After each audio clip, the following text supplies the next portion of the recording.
भैया।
भोले बाबा जोगिया हो मोर राम।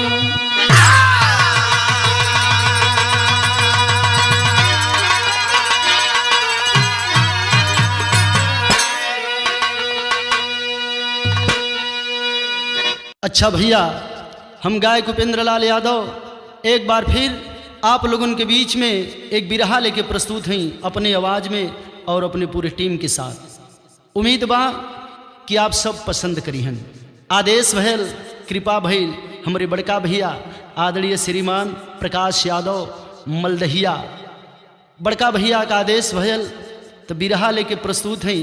और सहयोग में हमारे बड़े भैया समाजवादी पार्टी के जिला सचिव और जिला पंचायत सदस्य महोदय आदरणीय श्रीमान उमेश यादव रैमला, और हमारे बड़का भैया प्रांजल भट्टा मालिक शिवपूजन यादव मुनारी की धरती से, और हमारे बड़का भैया आदरणीय श्रीमान रामचंद्र यादव मुनारी, और हमारे चाचा जी आदरणीय श्रीमान रामाकांत यादव जी के सहयोग। सब भैया लोगों के कोटि कोटि प्रणाम। आप लोगों का प्यार कृपा बनल है ये भाई पर। और आशीर्वाद में हमारे गुरुजी आदरणीय श्रीमान अंतर्राष्ट्रीय पहलवान और उत्तर प्रदेश केसरी श्रीमान मनोहर पहलवान गुरुजी, और हमारे गुरुआइन माता श्रीमती अनीता राज जी का बहुत प्यार आशीर्वाद रहेला। सब लोगों के चरणों में कोटि कोटि प्रणाम। बिरहा के शुरुआत बा कैसे मास्टर?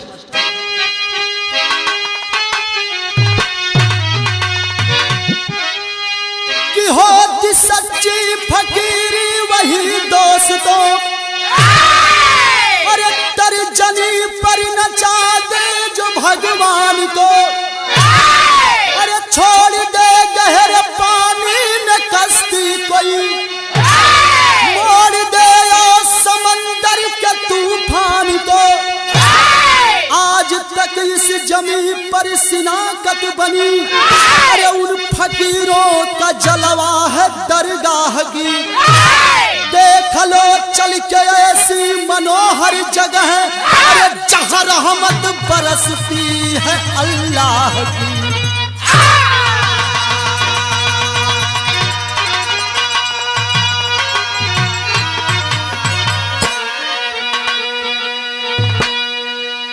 बाबूजी, आप लोगों के बीच में तमाम कलाकार लोगों के मुखार बिंद से गीत संगीत सुने के मिलेला।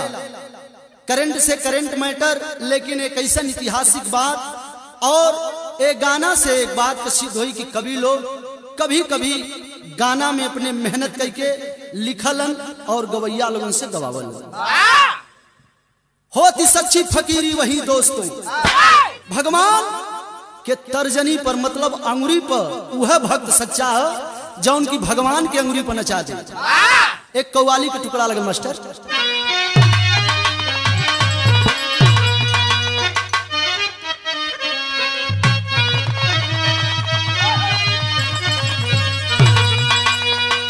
कौनो दिल फेक आसी कहले रहल कुंजू भैया, का कहले रहल मास्टर कि अरे हरी तरफ अंधेरा सा छाने लगा। अरे हर तरफ एक अंधेरा सा छाने लगा।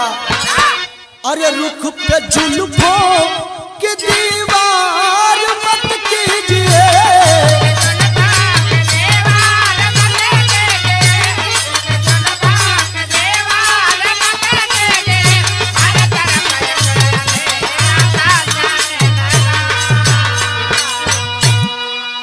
कि हर तरफ एक अंधेरा सा छाने लगा। अरे रुख पे जुल्फों की दीवार मत कीजिए।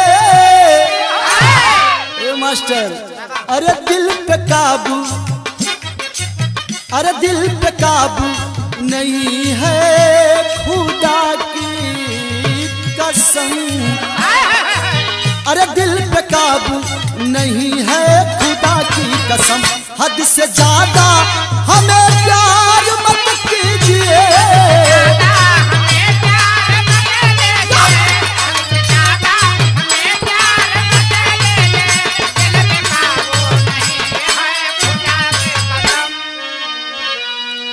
ए भैया लेकिन कवि जी बिरहा में भाव लिखलन हो का मास्टर कि व्योम भी खुद नमन कर रहा है उन्हें। अरे व्योम भी खुद नमन कर रहा है उन्हें।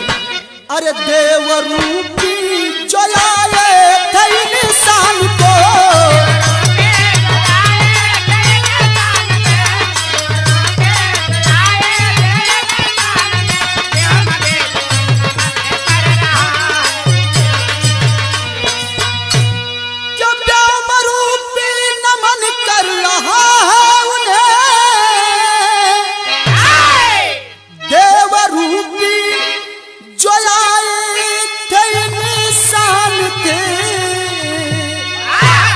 अरे साधना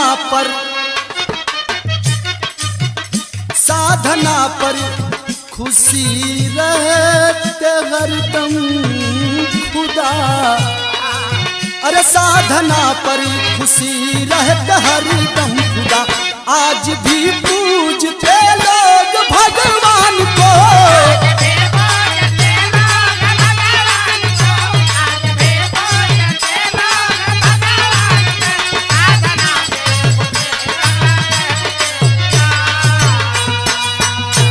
भैया आज भी धरती पर धर्म हो, धर्म ना रह तो दुनिया विनाश हो जाए। जहां धर्म हो वहां अधर्म भी हो, लेकिन कहीं न कहीं अधर्म से ज्यादा ये हिंदुस्तान के धरती पर धर्म हो। यही ठिया से कहानी की शुरुआत भई। नजम का भाव लगन मास्टर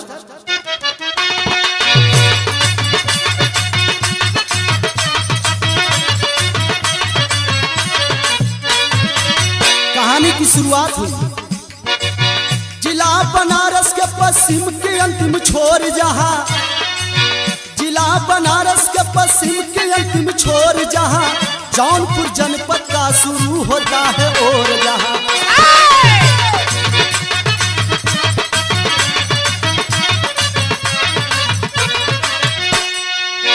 लगात फेरा एक फकीर बाबा आए हैं।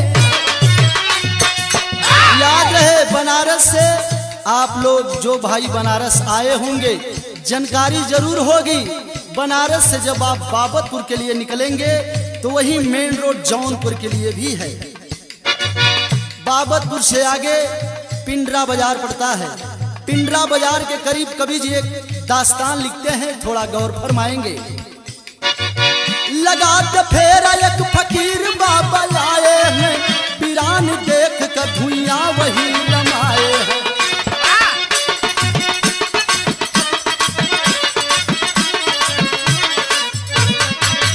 एक दिन वही चार साहूकार आकर के, एक दिन वही चार साहूकार आकर के लगे सुस्ताने बाबा मौका बोले पा करके।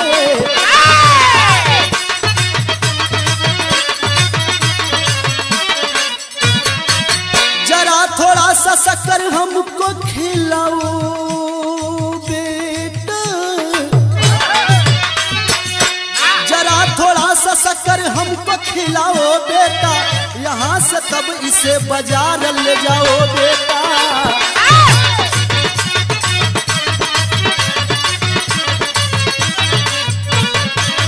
नहीं है शक्कर बाबा नमक बाट बोरा में, बारे साहूकार, नहीं है शक्कर बाबा नमक बाट बोरा में, सारा के सारा देखा ऊंट वाले झोरा में।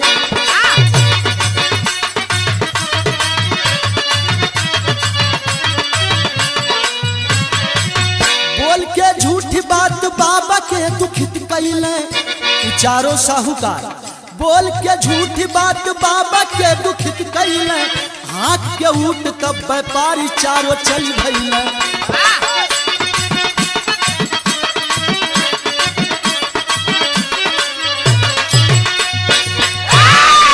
ए भैया, बनारस से आप लोग जब जौनपुर के लिए निकली हन, वही बाबतपुर से आगे पिंडरा बाजार, पिंडरा बाजार से कुछ दूर आगे बरसों पहले रोड के पास वहां लोगन का आबादी नहीं रहा, थोड़ा सा आबादी और बहुत आलीशान एक जंगल रहा। एक दिन एक फकीर बाबा घूमत गईलन है और वो जंगल में वृक्ष का छांव देख के बाबा एक वृक्ष के पास जाके बैठ गईलन, बैठ के आराम करत हुन। इतने में जौनपुर से 4 साहूकार ऊंट पर बोरी लदी है, उस बोरी में कुछ न कुछ लिए हैं, कुछ का मतलब शक्कर लिए हैं चारों साहूकार। लेकर के आए, वृक्ष देख करके वो चारों साहूकार रुक गए, वहीं बैठ करके आराम करने लगे साहूकार। तब तक फकीर बाबा एक साहूकार से जाकर के कहते हैं कि बेटा इस बोरी में क्या है, थोड़ा शक्कर हमें भी खिला दो। तब तक एक साहूकार कह दिया बाबा शक्कर ना है बाबा, ये ऊंट वाले बोरा में नमक भरल है, नमक चाहिए तो कह दे ही। बाबा कहलन ठीक बा, जब में नमक है तो नमक हैया है। बात बोल के बाबा वो चारों साहूकार के यहाँ से उठ के जाके अलग वृक्ष के नीचे बैठ गईलन है।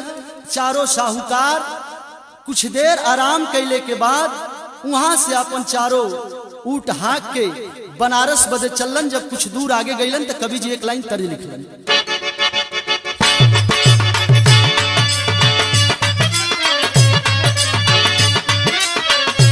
मास्टर हुआ गीत बजा रहल बाड़न, बड़ा पुरान तर्ज है चंजित भैया। अरे ये तर्ज के सुन लिया तोहरे बदे हो।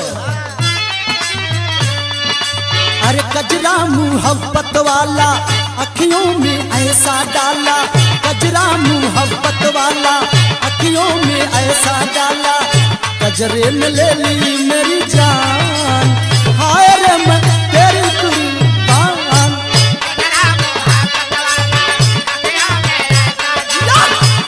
अरे जियो बेटा जियो, हाय रे मैं तेरी कुर्बान।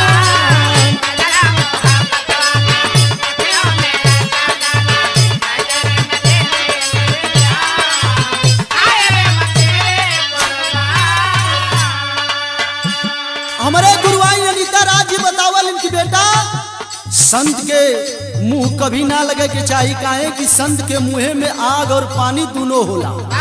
चारों साहूकार बाबा के झूठी बात बोल के आगे गईलन तो कवि जी भाव लिखलन है।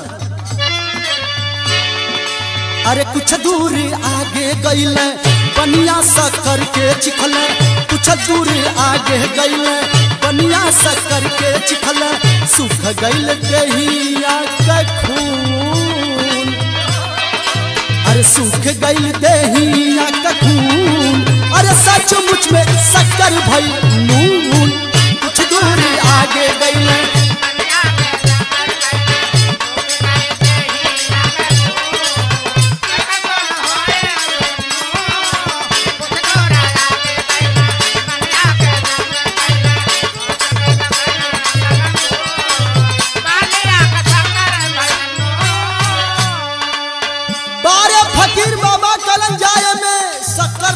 नमक हो तो नमक ही हो।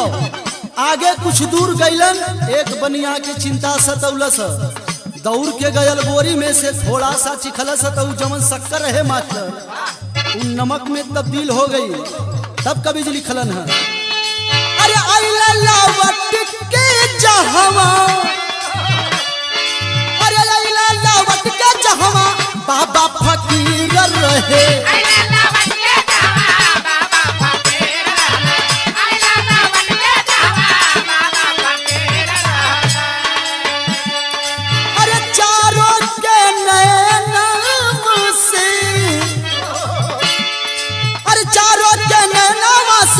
बरसात का नीर रहे।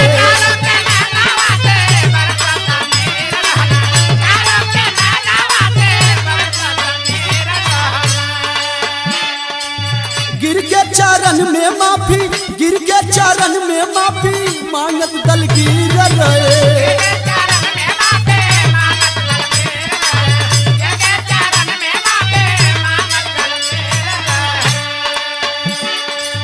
गलती सब माफ कैले चारों बनारस अइले, गलती सब माफ कैले चारों बनारस अइले।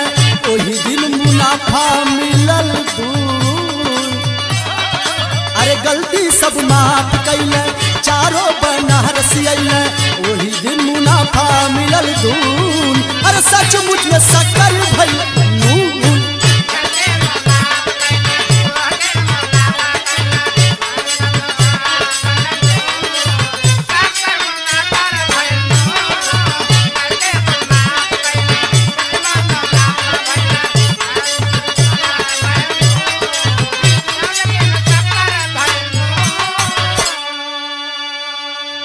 भैया एक साहूकार जब ही शक्कर लेके चिखलस तो भैया उस शक्कर नमक बन गई। चारों साहूकार रोवे लगलन के रे बाप रे बाप, फकीर बाबा की जौन बहकौली जाई तो सच्चो नमक हो गई। चारों लौट के अइले फकीर बाबा के पांव पर गिर के रोवे लगलन कि बाबा ई जो नमक भइल बा बाबा एके शक्कर कह देही, काहे कि हम लोग बनारस के मंडी में ले जाके बेचे के तो वही से हमारे बाल बच्चन का हमारे परिवार का खर्चा चली बाबा। रोवे लगलन फकीर के चरण में गिर के चारों साहूकार। बाबा गलती माफ कैलन, बाबा का ई असर रहे गलती माफ कैलन। चारों साहूकार बनारस अइलन, रोजाना से दुगना का मुनाफा वो चारों साहूकारन के भयल। ए मास्टर जब रोज से ज्यादा जेबा टाइट हो गल, हीरा चा पाकिट भर गई तो सोचा लगना महेंद्र चाऊ कुल, सोचा लगना कुल की काहे न आज जब रोज से मुनाफा ज्यादा भयल हो तो बाबा खातिर कुछ लेहले चलल जा। अरे तो कौनो साहूकार बाबा बजे सेव ले लेहलस, आए हाय कौनो संतरा लेके बाबा के पास चारों साहूकार पहुंचलन। जाके बाबा के चरण पर गिर गेलन की सरकार अनजाने में गलती हो गई, प्रभु ओके क्षमा कर दीहन। चारों साहूकार बाबा से कलन की बाबा ए जंगल में आप हुमन एगो काम करी कि जंगल से निकल के हम लोगन के घर जौनपुर चली, जौनपुर आप चली हन देख आप खातिर कुटी लगा देवे के, मड़ई लगा देवे के, वही ठहरा के आप भक्ति भजन करी हन। बाबा कलन काहे तो चारों साहूकार बतौलन की बाबा जौने जंगल में आप हुआ ए जंगलवा में कबो कबो एगो डाइन घूमत का आवेले, हो सकल आपसे मुलाकात हो जा बाबा तय आपके परेशान करे, ए लिए आप चली। बाबा कलन जोगी जति फकीरन बदे कोनो एक स्थान नहीं रहे, आप जाएं हमके हमारे हाल पे छोड़े। चारों साहूकार बाबा से आदेश लेके अपने घरे जौनपुर चल गइलन, लेकिन कुछ दिन बीतल, 2-4 रोज बीतल ते घटना बाबा के साथ घट गई। कौन घटना घटल लिखे तर्ज लगल मास्टर।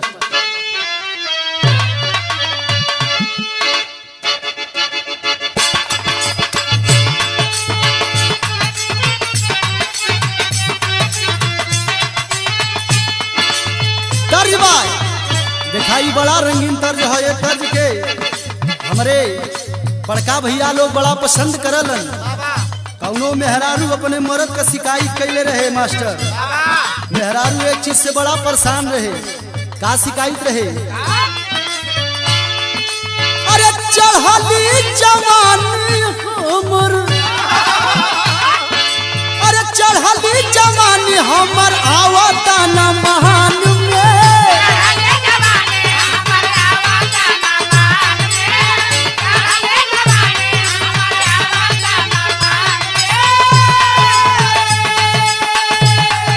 अरे चढ़ली जवानी हमर आवता न मान में हो, आवता न मान में। मरले बा polio polio polio polio polio, मरले बा पोलियो बलमुआ के सामान में। मरले बा पोलियो बलमुआ के।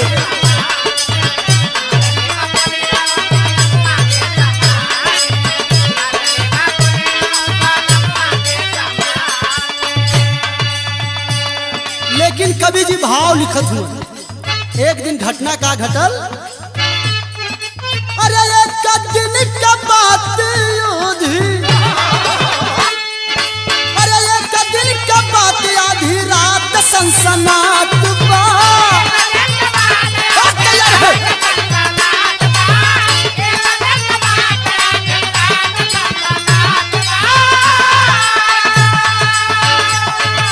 अरे एक दिन का बात आधी रात सनसनात बा, आधी रात सनसनात बा।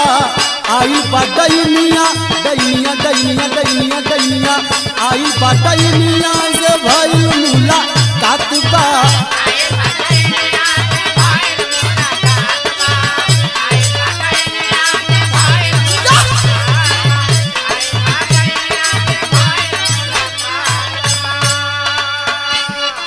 अरे बेपर्दा देख के, अरे बेपर्दा देख के फाकिर शर्माई के। अरे बेपर्दा देख के फाकिर शर्माई के, कहीं आप पगड़ी अपन उतारी के।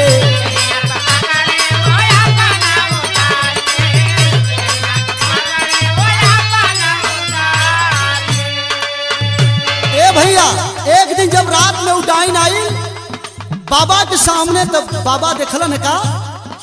अरे बेपर्दा देख के फाकिर शर्माई के, देहिया के पगड़ी अपन ओढ़ाई के।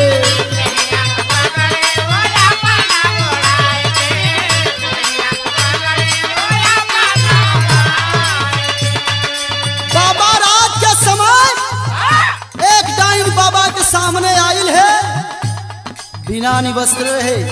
लेकिन बाबा जब देखलन तो आए हाय रे, फकीर बाबा जवन अपन पगड़ी पहनले रहलन, उतार के वो डाइन के ऊपर ओढ़ौलन है। तब कभी जो लिखत हुन, बाबा बोल नहीं जियरा, अरे बाबा बोल नहीं जियरा तोहरो डेरात बा।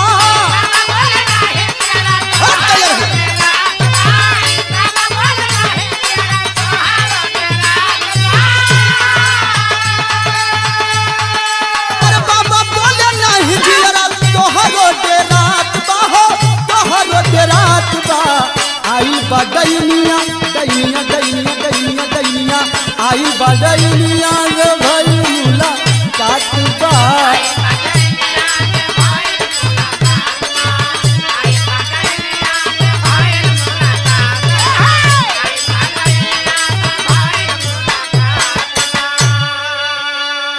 ए भैया, जवान चारों साहूकार बाबा से बतौले रहलन कि बाबा कहियो न कहियो आपके एक जंगल में एगो डाइन रहे ले, परेशान करी। वह एक दिन घटना बाबा के साथ। आधी रात के एक डाइन आई, बाबा सुतल हुवन, जाके पैर पकड़ले से तब तक बाबा का नींद खुलल है। बाबा दिखलन अपने आंख के सामने एगो निवस्त्र अपन पगड़ी उतार के ओके ओढ़ौलन है। ओढ़ा के बाबा पूछा लगन कौन हो, कहां से आई हो। बाबूजी वह डाइन बाबा से बताने लगी। क्या बताती है, एक गीत लगल मास्टर।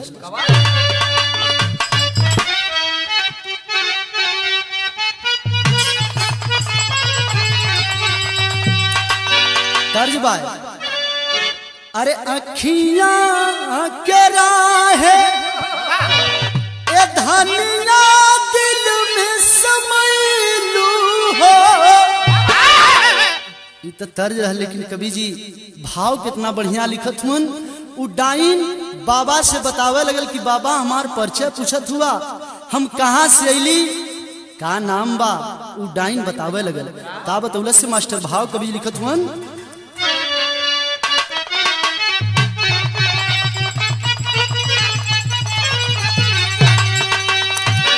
तर्ज बा हम लोगों के बीच में वेब कंपनी के राइटर आर पंकज जी भी आयल हूँ। हमारे राइटर साहब जी साहब के बहुत बहुत प्रणाम। और हम लोगों के बीच में हमें आशीर्वाद प्यार देने के लिए बिरहाक में एक अलग छाप रखने वाला हमारे चाचा जी आदरणीय श्रीमान राजेश चौबे जी, जो कि हमारे गुरु जी बिरहा सम्राट और फिल्म अभिनेता विजय लाल यादव जी का हारमोनियम मास्टर हुआ, आप लोग जानलन।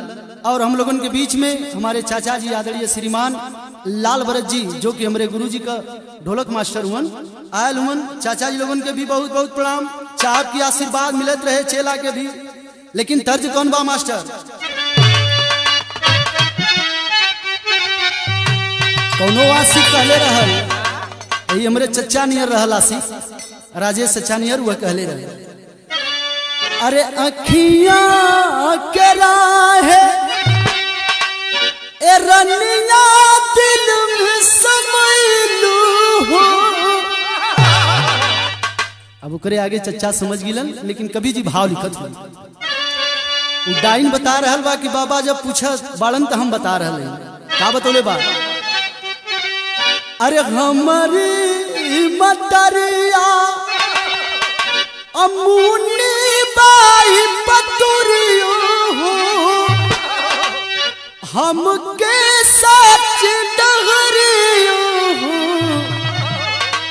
ए हो बाबा बचपन में कैलस मोर दुलार मतरिया हमके बतावे लगली हो।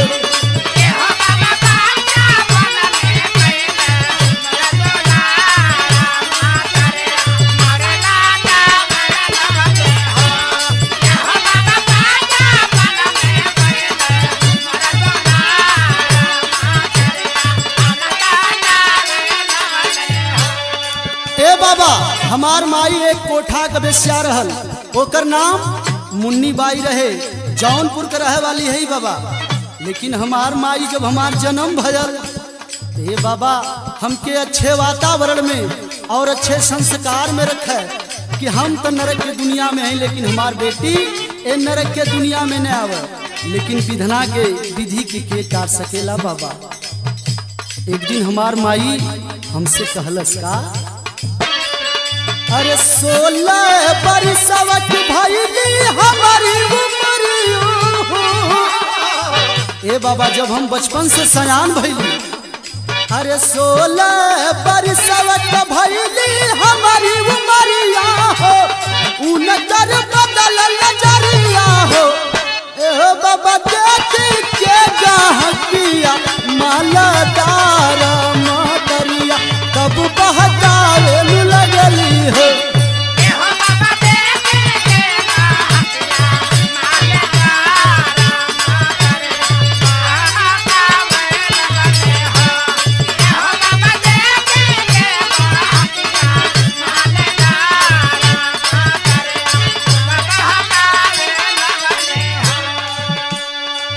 डाइन बतावे लगल बाबा, आप पूछत हुन तो बता देते हमार माई हमके अच्छे वातावरण और अच्छे संस्कार में जरूर रखलस। लेकिन ये बाबा जब हम 16 बरिस का भैली तो हमारे माई का भी नियत बदल गई। काहे हमार माई बेस्या रहे, कोठा पर आवे जाए वालन का नजर हमारे माई के ऊपर से हमरे ऊपर पड़े लगल बाबा। मालदार हमार दाम भी लगावे लगल, कोई 1 लाख कोई 2 लाख, लेकिन एक मालदार सेठ आया जो कि एक रात के लिए 5 लाख रुपया देने के लिए तैयार हो गया वह मालदार सेठ। लेकिन हमार माई जब 5 लाख सुनलस तो तैयार हो गया। अब अच्छे वातावरण से वही नरक के दुनिया में हमके ले जाके झोंका का प्रयत्न हमार माई करे लगे। हमार माई एक दिन मालदार सेठ से 2 लाख रुपया एडवांस लेके अपने पॉकेट में भर ले। एक दिन आए के कह लगल, बेटी परसों मालदार से आएगा, 5 लाख देगा एक रात के लिए। 2 लाख एडवांस दे दिया है, 3 लाख रुपया रात बिताने के बाद वह देगा। बेटी तैयार हो जा। बाबा जब हम सुन ली तो अपने माई से एगो बात कहली। का कहली मास्टर?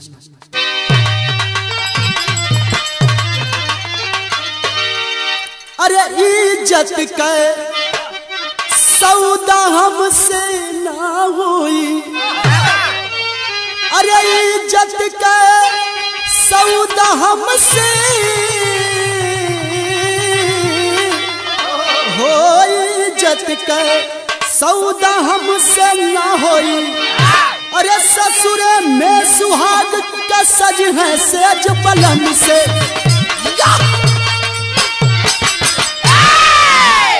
ए बाबा जौने दिन मालदार से ठावे वाला रहल, वही दिन हम अपने माई के कली, माई कुल हो जाई लेकिन अपन इज्जत हम ना बेचब।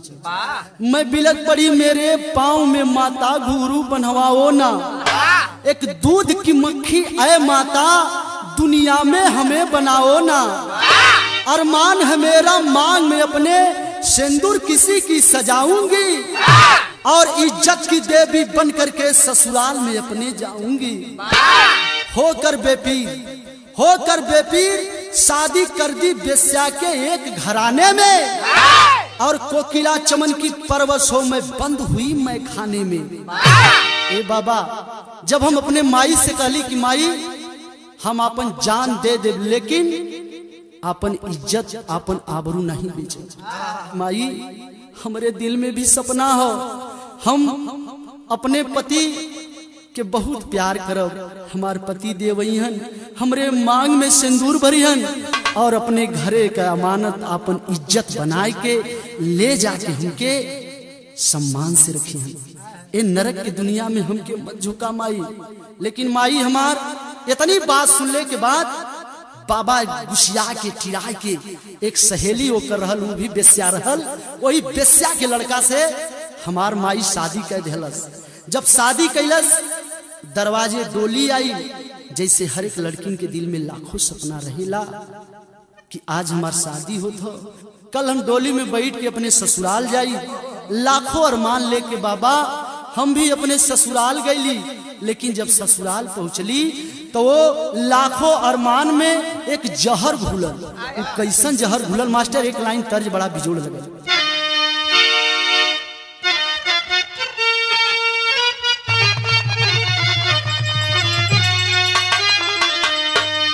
अरे लोर अखिया से बह जैसे दरिया रे, अरे लोर अखिया से बह जैसे दरिया रे, जिंदगिया बेजान हो गई।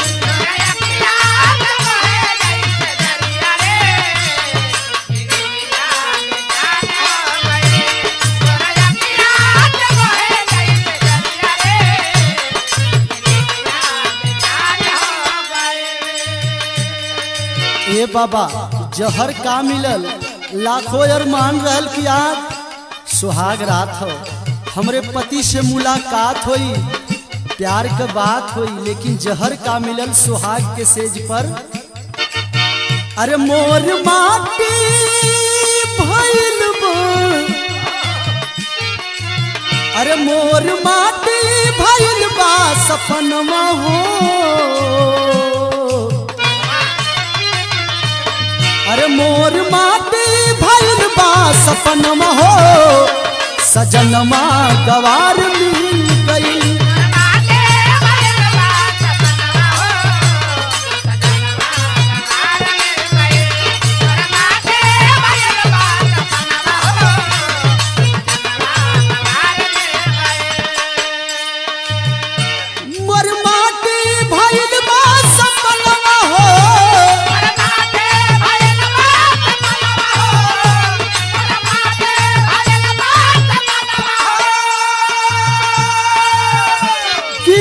सजनवा गवार मिल अरे रहल लो फरी शराबी ए बाबा, अरे रहल लो फरी शराबी सैतनमा हो सजनमा गवार मिल गई।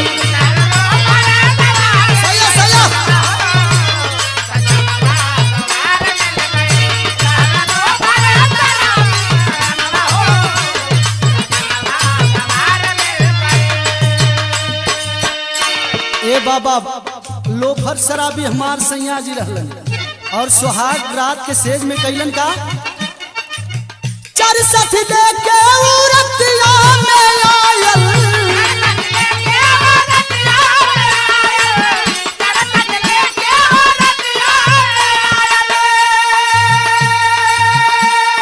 अरे नशा में चूर हो के रहल पगलायल।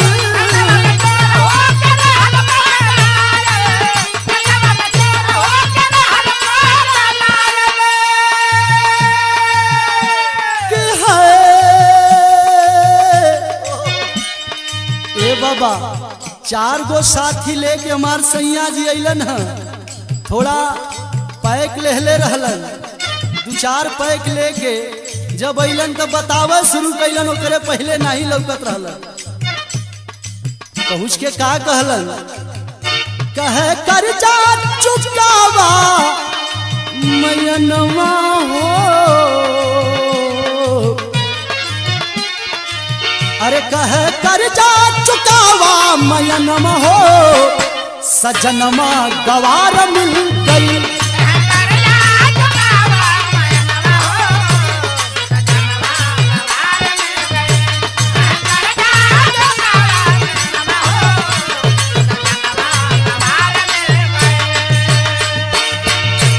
उड्डाइन फकीर बाबा से आधी रात घनाघोर अनहरिया में बता रहल बा कि बाबा लाखों अरमान लेके अपने ससुराल जब पहुंचली, सुहाग रात के सेज पर हमार सैया जी थोड़ा नशा में धूत रहलन, चार गो साथी लेके अलन।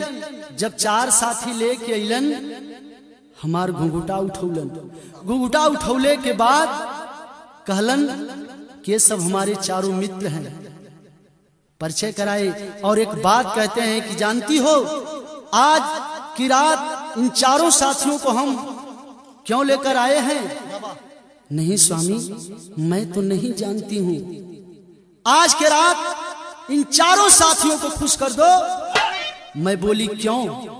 तो मेरा पति बताने लगा इसलिए कि इन लोगों का कर्ज हमारे ऊपर है, अगर आज की रात इन लोगों के साथ बिता लोगी तो सारा कर्ज माफ हो जाएगा। ये बाबा अपने सैया जी का पैर पकड़ के रोए लगली, एक ही बात कहली, का कहली मास्टर?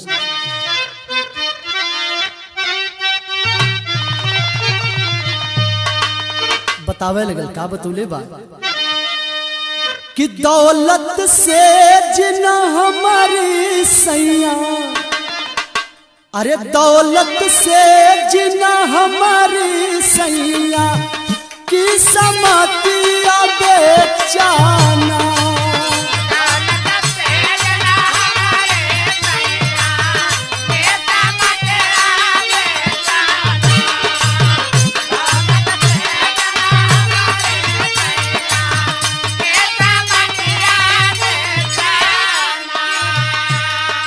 ये सैया पैसा का सवाल है, अरे जो गवल जन्म जन्म कै थतिया,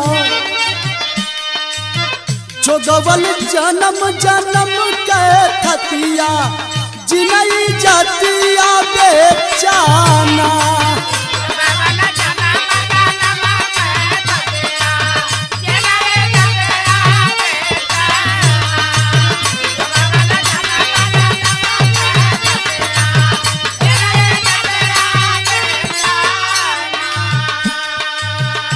ए बाबा हम रो के बतावे लगली के तनो दुख दुनिया में सहाली तोहरे बादे बचवले रहली।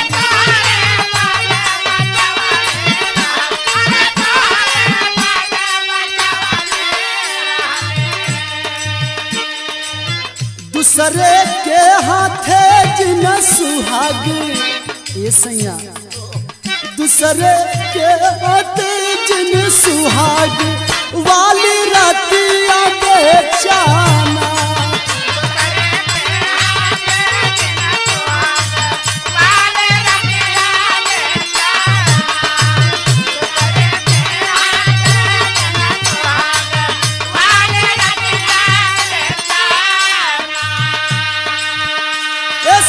चारों मित्र कर्जा चुकावे आयल बाड़न रात बिता के अगर कर्जा चुकावल चाहत हैं तो एगो बात सुनी कर्जा के सवाल को हम बतावे लगली कई के इज्जत से कमाई कर्जा सारा चुकावल जाई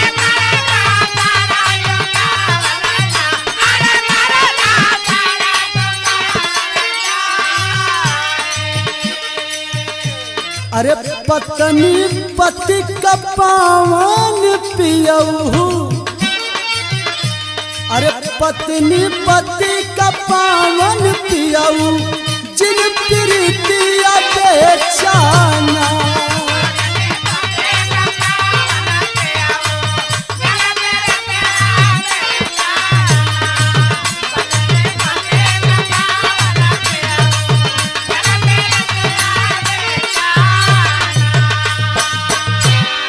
ये बाबा हम बहुत अपने पति से समझौली कर्जा के सवाल पर कहली कि स्वामी इज्जत का रोटी खाए के मेहनत मजूरी कई के कर्जा चुका देवल जाई लेकिन हमरे इज्जत के साथ खिलवाड़ मत करा लेकिन हमार पति हमार बात नहीं मल्लन तब कवि जी के लिखे के पड़ल का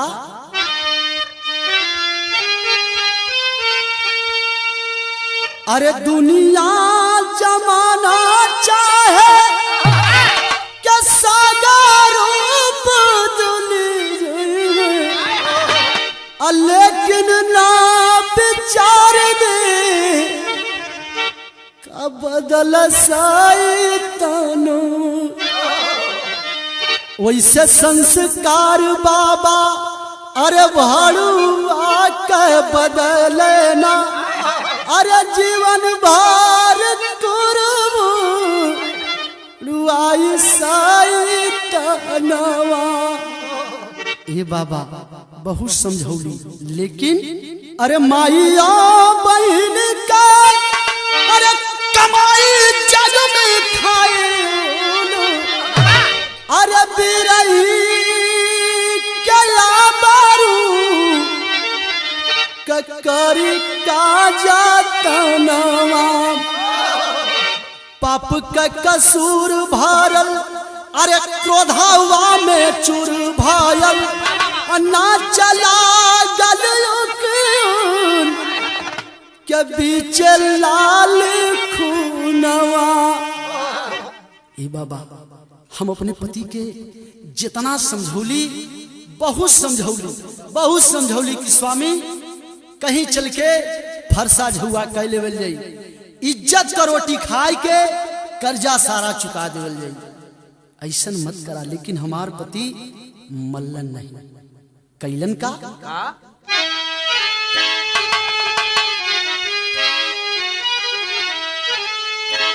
नीचे दुशासन बन के खिंचल सारी गार दे दे के नीचे दुशासन बन के खिंचल सारी गार दे दे के अरे क्या निर्दयी नंगी हमें उघारी गार दे दे के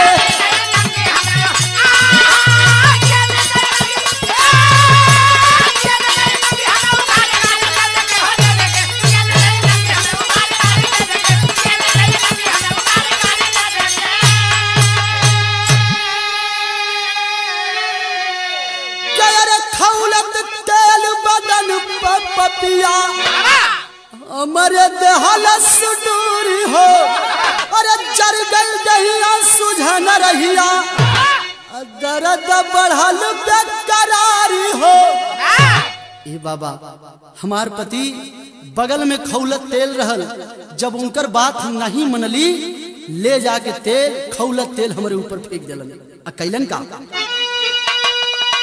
मार घर से दिया निसारी गार दे दे के, अरे कहा गैलिया हमके नरिया नारी गार दे दे के।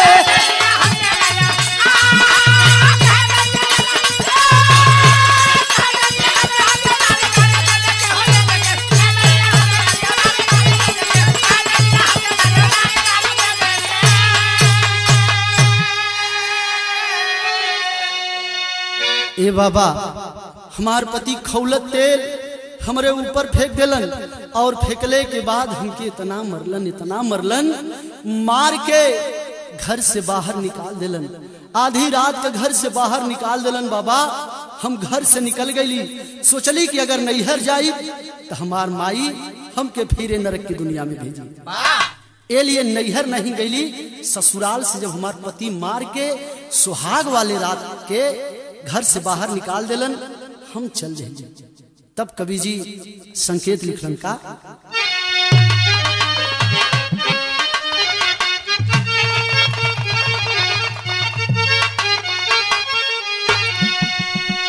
कि हाय राम हाय हाय हाय बिगड़ल मुरतिया बनवल से बनी बाबू, लाख चाहे कर केहू के कनो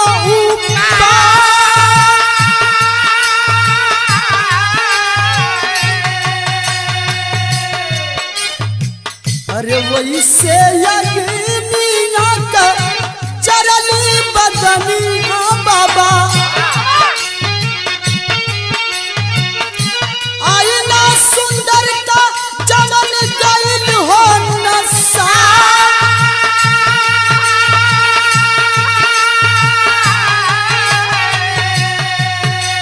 आए है वो जंगल का डाइन बतावे लगल बाबा, हम कौनो डाइन ना है, हम जरल हैं। हमार पति हमरे ऊपर अत्याचार कैलन।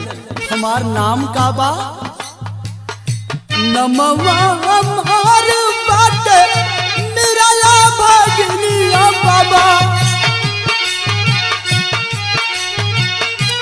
इतना कहत गइली स्वर्गवा सीधा।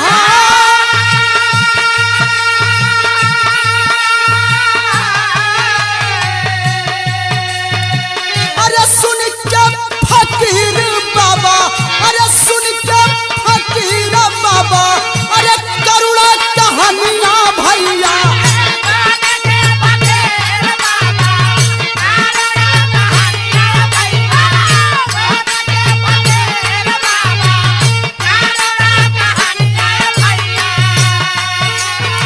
अरे झर झर आंसू रहे आँख से बाहर।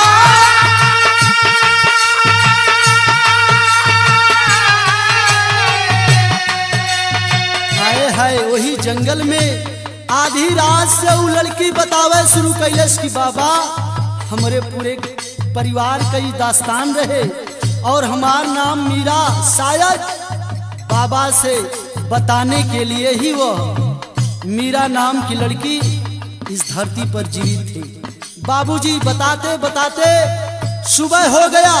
तब तक जब वहीं सुबह हुआ, मालिक की ऐसी लेखनी थी कि वह मीरा नाम की लड़की मर गई। जब मर गई तो बाबा उस लाश के साथ बाबा एक न्याय करते हैं। वह कौन सा न्याय रहा?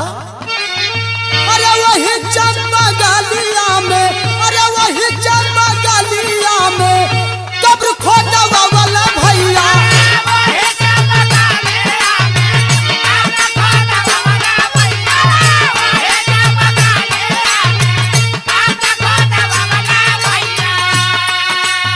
अरे मीरा के लसिया के देलन का फना।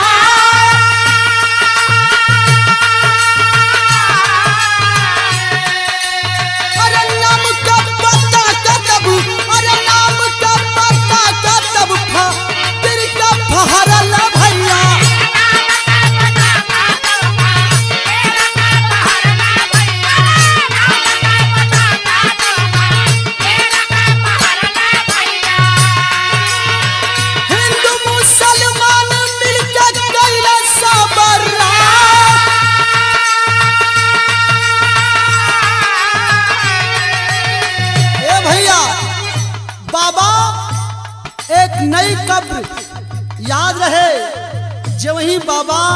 वो मीरा के एक कब्र खोदवा के वो लाश के दफना के एक कब्र का स्थापना कैलन बाबा। हिंदू मुसलमान मिलके राय कैलन। कौन राय कैलन? 9 एकड़ जमीन कैले, 9 एकड़ जमीन कैले बाबा जी के नमवा भैया।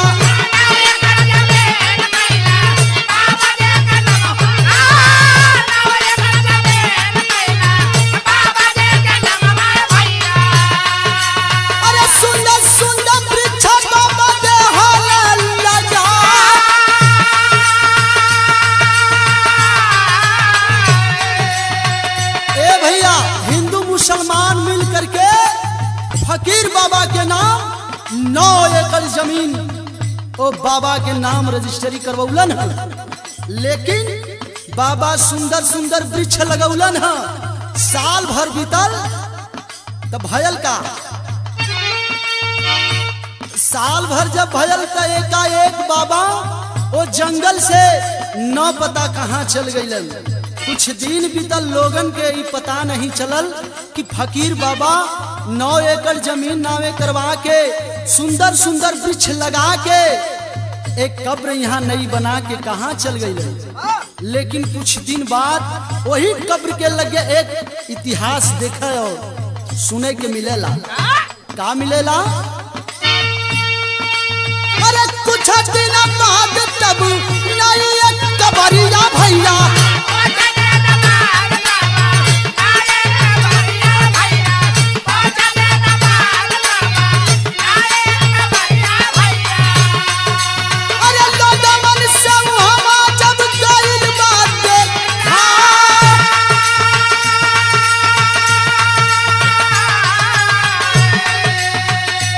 भैया कुछ दिन बाद बाबा तो गुमनाम हो गए, कुछ पता नहीं चलल कहाँ गईलन। लेकिन जब कुछ दिन जब बीतल हो, जो मीरा का कब्र रहल वही कब्र के पास एक नई कब्र तैयार भई। और जब नई कब्र तैयार भई तो वो नई कब्र के ऊपर लिखल हल शफी शाह। शफी शाह लोगन के दिखाई पड़ल के रे यहाँ तो एक कब्र रहल और एक कब्र अपने आप कैसे। लेकिन लोग जब गईलन है पास में नजदीक गईलन, जाके देखलन कि नई कब्र के ऊपर लिखल हल शफी शाह। शफी शाह जब देखलन लोग तो वहां के लोग जान गईलन कि बाबा के नई कब्र हो।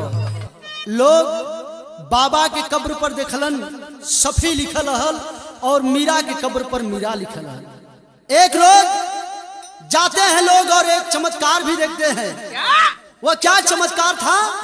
शफी हटा करके बाबा के कब्र पर यह नाम अंकित हो गया, मीरा शाह। लेकिन जब मीरा शाह अंकित हो गया तो लोग अपने दिल में सोचने लगे ये नया चमत्कार हो गया। आखिरकार बाबा के चमत्कार और बाबा के नाम का पताका बनारस, जौनपुर, सुल्तानपुर, फैजाबाद, आजमगढ़ और सोनभद्र, भदोही, चंदौली, मिर्जापुर, मतलब पूरे पूर्वांचल में यह नाम बाबा के नाम और बाबा के चमत्कार की कीर्ति लोग गाने लगे। लेकिन कवि जी भाव लिखते हैं एक उसी जगह से उसी समय से एक प्रमाण मिला। वह कौन सा प्रमाण मिला मास्टर?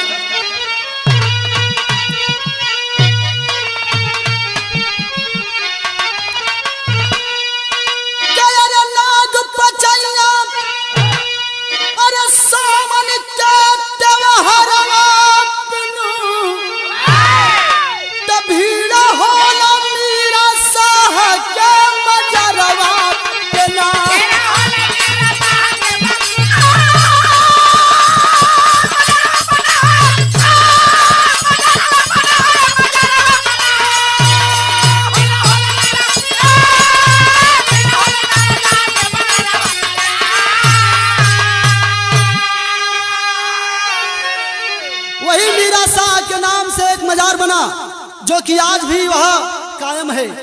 हर एक साल नाग पचैया के बिहान बहुत आलीशान मेला लगता है और उस मेले में और बाबा के दर्शन के लिए जितने लोग दिल में लाखों अरमान लेकर के जाते हैं और दिल में सच्ची श्रद्धा के साथ जाते हैं तो मनवांछित फल भी पाते हैं। और आज भी जो भाई उस मजार के पास जाना चाहते हैं, जो भाई नहीं जानते हैं, तो इस कैसेट के माध्यम से हम बता दें कि बाबतपुर से आगे पिंडरा, पिंडरा से आगे एक मीरा शाह मोड़ है, उसी मोड़ के पास मीरा शाह मजार है। लेकिन कवि जी भाव लिखते हैं क्या मांगे लोग मिन्नत पकड़ के मजार हो, अब बिगड़ल काम बनी जाला देखा उस सवार हो।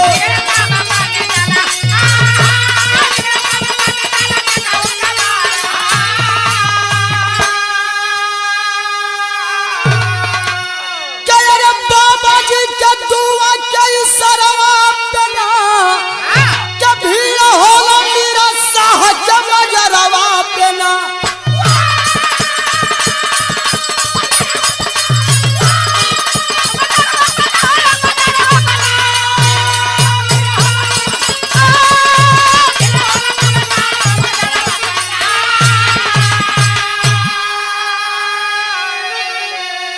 भैया चाहे हिंदू हो चाहे मुसलमान, आज भी बाबा के दरबार में जाके लोग सर झुकावल। कैसे क्या आते जाते रहते मुसाफिर जो तमाम हो, झुक झुक के करके सब बाबा को सलाम हो।